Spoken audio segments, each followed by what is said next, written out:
think your question was, can I speak on the West Fork of Oak Creek and how much is burned and what is burning in there? Is that generally it?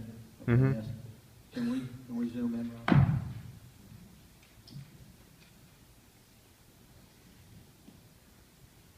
Okay, well, like that. So, what you can see the IR, the images that are bringing up what has burned.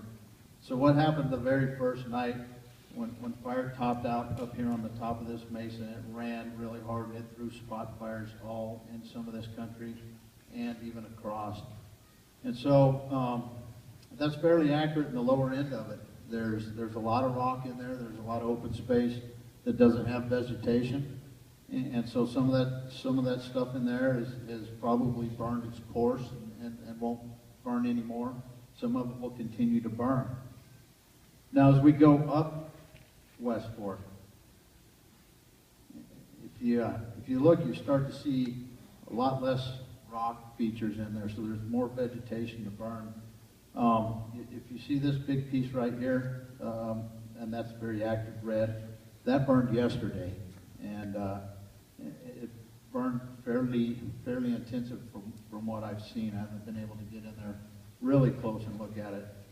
And so this is accurate. This was unburned this morning as we looked at it.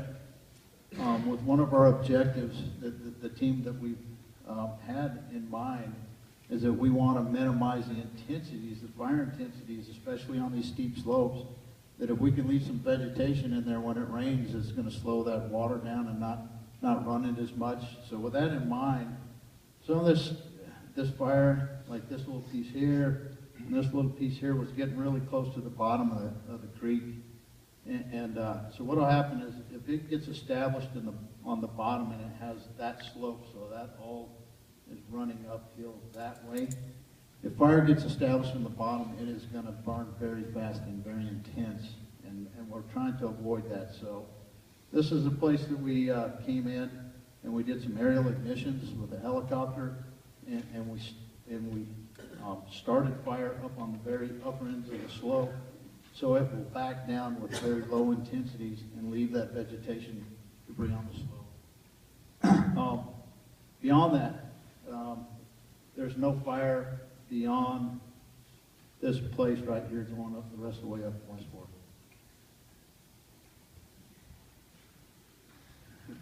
Oh, we'll start it. Yeah, right after.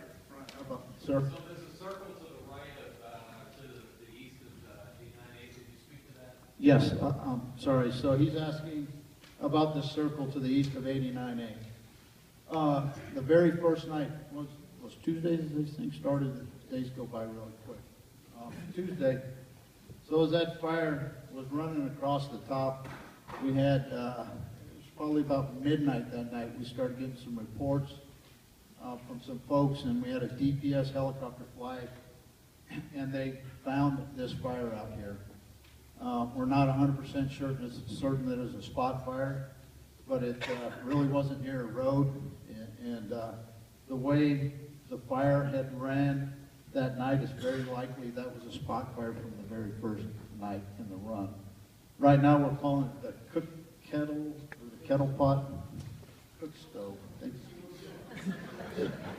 I'm going to get Chris up here and have him answer you guys' questions. He got the last word anyway. But yeah, so that's what we're calling it. And so we had some Forest Service resources respond that night. They got on it. It was 5 acres. When they got there at about 1 o'clock in the morning, they got it contained, and it's looking good.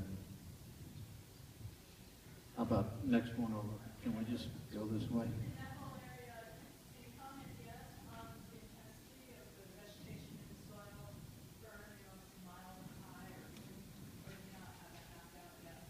Okay, so the question was, do we have a good assessment of the intensity levels of the fire through the whole area? And right now, no. Some general observations where it was brush, it burned intensely. And when you get in the pine and the mixed con, it's kind of mixed, but that's general, and we won't probably have that for a little bit.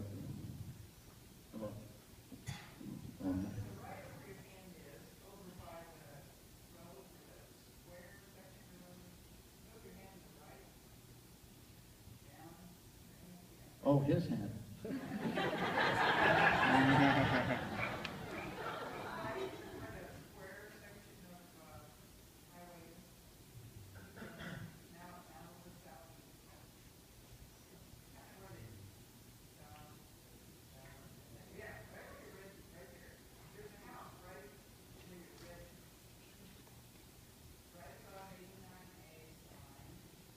The house on the corner where the rock is, it's on a big rock, and there's a big pool right below it. Talking about the house by itself. Yeah, to the right of where it says 89A, right?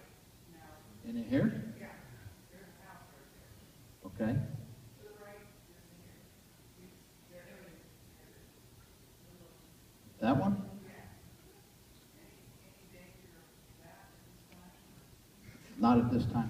But once again, we still have to complete more planned efforts up there.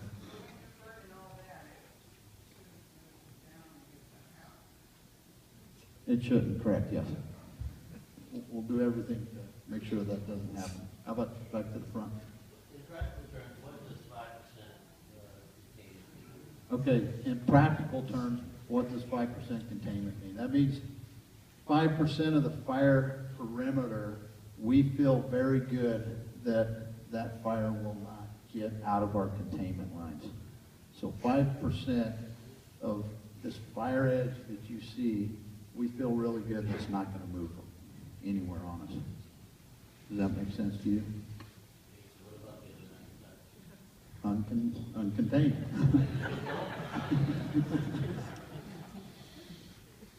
Sorry, does that answer your question?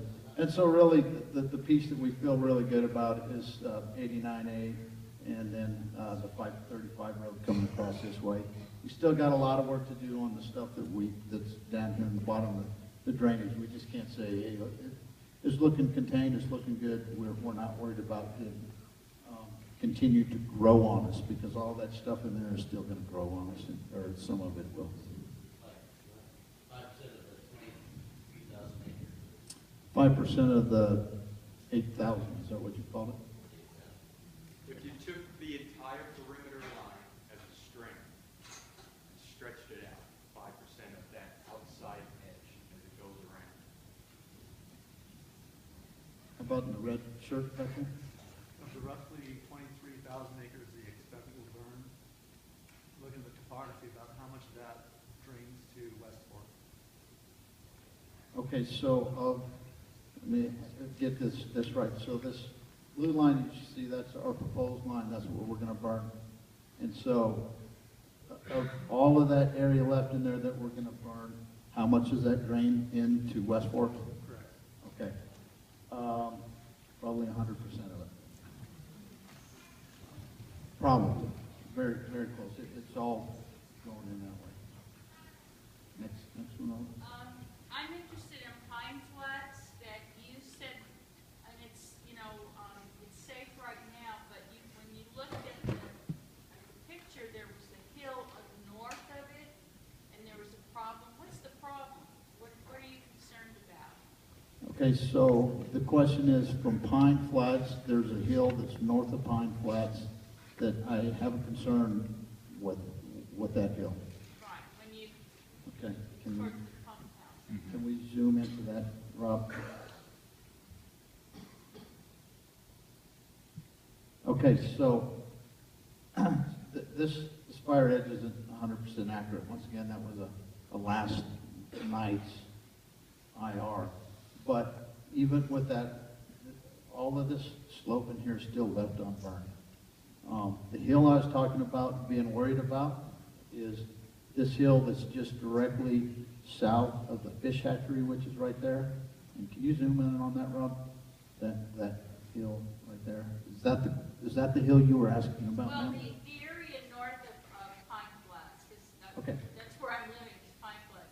Okay, so the area north of Pine Flats, we do not, the fire's still up high on the hill, yet it's very likely it's going to continue to burn down. And so that's a huge concern. We don't have anything taken care of in there yet. We have a plan, and we have everything in place for it. We just, So you're concerned the fire's still coming down? yes, ma'am, Okay. the fire's still. next, hold on. Do you have any concerns of south of Slide Rock at this time? Do we have any concerns south of Slide Rock at this time? No, but there is a caveat. This canyon, especially at nighttime, produces some very stiff down canyon winds. Knowing, if we can zip real back to the south. Okay, so